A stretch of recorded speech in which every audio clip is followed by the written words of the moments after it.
बहुत बहुत नमस्कार आप सभी को। आई होप आप सभी स्वस्थ होंगे और आपकी तैयारी बेहतर चल रही होगी। तैयारी में बहुत कम दिन बचे हैं आरओ की परीक्षा के लिए। तो ऐसे में सबसे ज़रूरी जो बात है वो है टेस्ट सीरीज़ रिवीजन।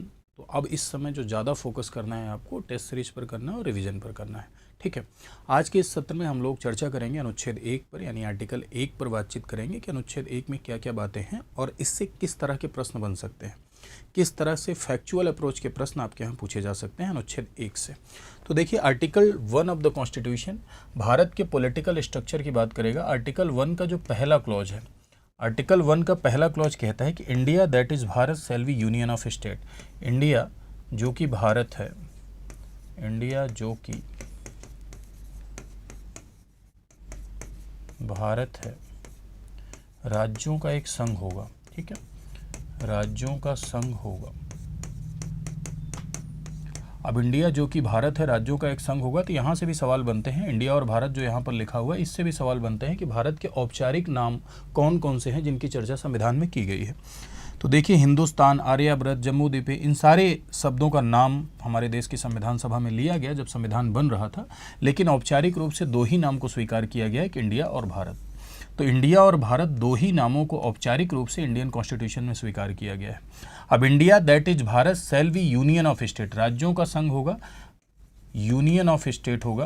तो देखो, एक बात अगर आप समझे तो हमारा भारत एक फेडरल स्ट्रक्चर का देश है। फेडरल स्ट्रक्चर का देश है, दैट मीन्स कि भारत में फेडरेशन है। फेडरेशन का अर्थ ये होता है कि ऐसे राज्य जहाँ केंद्र और राज्य दोनों का अस्तित्व होता है, संघ और राज्य दोनों का अस्तित्व होता है, उसे हम संघीय राज्य कहते हैं। हालांकि संघीय राज्य की यदि आप बात करें तो संघीय राज्य की परिकल्पना जो शुरू हुई वो अमेरिका से शुरू हुई, और अमेरिका को सबसे क्लासिक फेडरेशन कहा जाता है। अमेरिका में केंद्र और राज्य दोनों का अस्तित्व है, लेकिन भारत और अमेरिका की संघात्मक व्यवस्था में अंतर है। अमेरिका की जो संघात्मक व्यवस्था है वो मजबूत राज्य के साथ है, यानी वहाँ राज्यों को शक्तियाँ ज़्यादा हैं, यानी राज्य मजबूत स्थिति में है। लेकिन यदि बात भारत की आप करते हैं तो भारत देश में राज्य की अपेक्षा संघ की स्थिति मजबूत है। यानी भारत देश में संघात्मक व्यवस्था को तो अपनाया गया, केंद्र और राज्य दोनों का अस्तित्व बनाया गया, लेकिन भारत में राज्य को मजबूत न बनाते हुए केंद्र को मजबूत बनाया गया, यानी संघ को मजबूत बनाया गया। इसके पीछे का तर्क क्या था? तो सीधी सी बात है भाई कि संघात्मक व्यवस्था हमारे लिए ज़रूरी इसलिए थी क्योंकि दिल्ली से बैठ के हम पूरे देश में शासन नहीं कर सकते। शक्तियों के विभाजन के आधार पर दो तरह की व्यवस्थाएं होती हैं, एक संघात्मक, एक एकात्मक। संघात्मक व्यवस्था वह होती है जहां एक से अधिक स्तर की सरकार हो, और एकात्मक व्यवस्था वह होती है जहां एक ही स्तर की सरकार हो। तो एक ही स्तर की सरकार का निर्माण करके हम भारत देश में राजनीतिक व्यवस्था स्थापित नहीं कर सकते थे। भारत की ज्योग्राफिकल पोजीशन बहुत बड़ी है, भारत की भौगोलिक स्थिति बहुत बड़ी है, भारत देश में विविधता बहुत ज़्यादा है, डाइवर्सिटी बहुत ज़्यादा है, सांस्कृतिक विविधता बहुत ज़्यादा है, ढेर सारी धर्म, ढेर सारी जातियाँ। और ऐसे में दिल्ली से बैठ के हम सब के लिए लोक कल्याणकारी राज्य की स्थापना नहीं कर सकते, और दिल्ली से बैठ के हम पूरे देश में शासन नहीं कर सकते। इसलिए केंद्र के साथ साथ राज्य का अस्तित्व बनाना हमारे लिए ज़रूरी था, मजबूरी भी था, और यही कारण रहा कि हमने भारत में संघीय व्यवस्था को अपनाया। लेकिन मेरे भाइयों, हम अमेरिका की तरह राज्य को ज़्यादा ताकतवर नहीं बना सकते थे। यदि हम अमेरिका की तरह राज्य को ज़्यादा ताकतवर बनाते, राज्य को ज़्यादा शक्तियाँ देते, राज्य को संविधान दे देते, राज्य को सेना दे देते, राज्य को अधिक शक्तियाँ देते, तो अमेरिका की तरह भारत देश में राज्य समझौते के तहत नहीं आए थे। बहुत सारे राज्य तो ऐसे आए थे जिनको हमने डंडा दिखा के मिलाया था।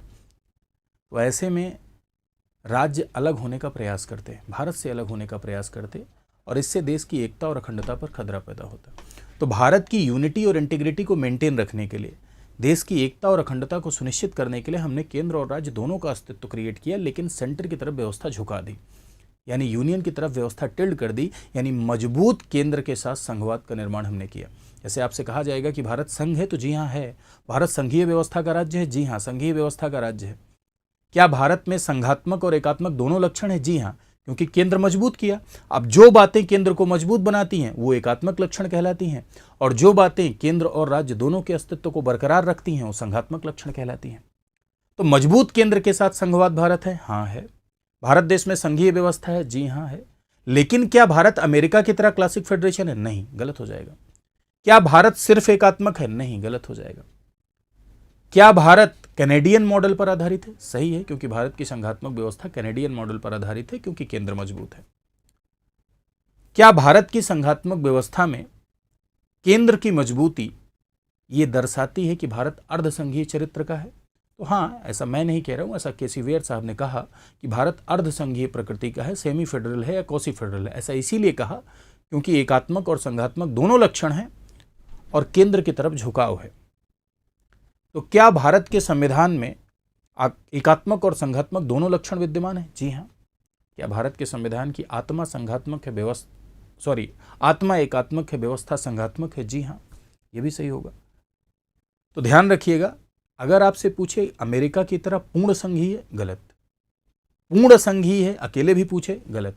सिर्फ एकात्मक है, गलत। कनाडा की तरह संघीय है, सही। संघ है, सही। संघात्मक है, सही। एकात्मक और संघात्मक दोनों लक्षण हैं, सही। मजबूत केंद्र के साथ संघवाद है, सही। ठीक है। भारत के आर्टिकल 1 में, भारत के संविधान के आर्टिकल 1 में यूनियन ऑफ स्टेट शब्द का प्रयोग क्यों किया गया? तो आर्टिकल 1 में यूनियन ऑफ स्टेट शब्द का प्रयोग इसीलिए किया गया क्योंकि हम इसके माध्यम से भारत की राजनीतिक संरचना को दिखाना चाहते थे। क्या दिखाना चाहते थे? यूनियन ऑफ स्टेट शब्द प्रयोग करने का कारण यह था, सबसे पहला कारण यह था कि मजबूत केंद्र के साथ संघवाद है। केंद्र हमारे भारत देश में क्या है? मजबूत है। यूनियन ऑफ स्टेट लिख के सबसे पहले तो हम ये शो ऑफ करना चाहते थे। दूसरी बात, अमेरिका की तरह भारत किसी समझौते का परिणाम नहीं है। ठीक है, भारत किसी समझौते का परिणाम नहीं है। जैसे अमेरिका में शुरुआत में 13 राज्य आपस में मिलकर एक देश का निर्माण किए और बाद में राज्यों की संख्या बढ़ती गई और अभी इस समय 50 राज्य हैं। तो भारत किसी समझौते का परिणाम नहीं है। भारत पहले एक देश है जिसमें अलग अलग क्या है? राज्य है।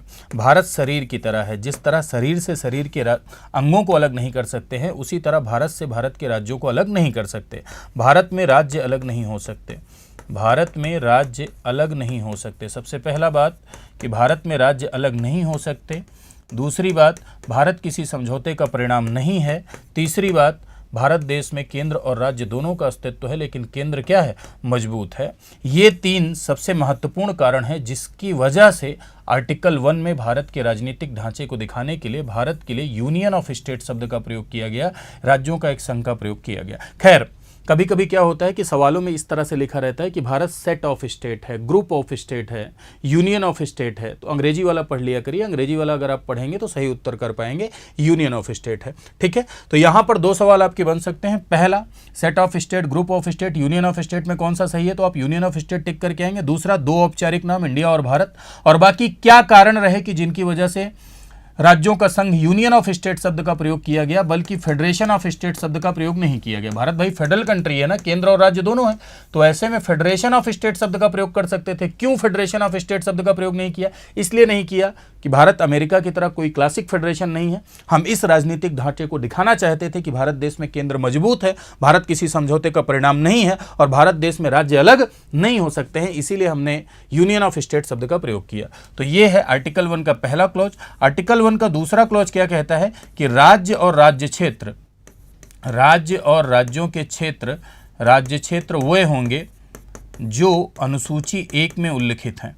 अनुसूची 1 में उल्लिखित हैं, यानी शेड्यूल 1 में मेंशन है या अनुसूची 1 में विनिर्दिष्ट है।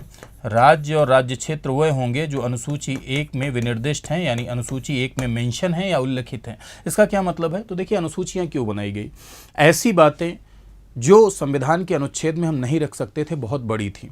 ऐसी बातें जो हम संविधान के अनुच्छेद में नहीं रख सकते थे, बहुत बड़ी थी, उनको हमने संविधान के लास्ट में लिस्ट बनाकर रखा और उन्हें हम शेड्यूल के नाम से जानते हैं, यानी अनुसूची के नाम से जानते हैं।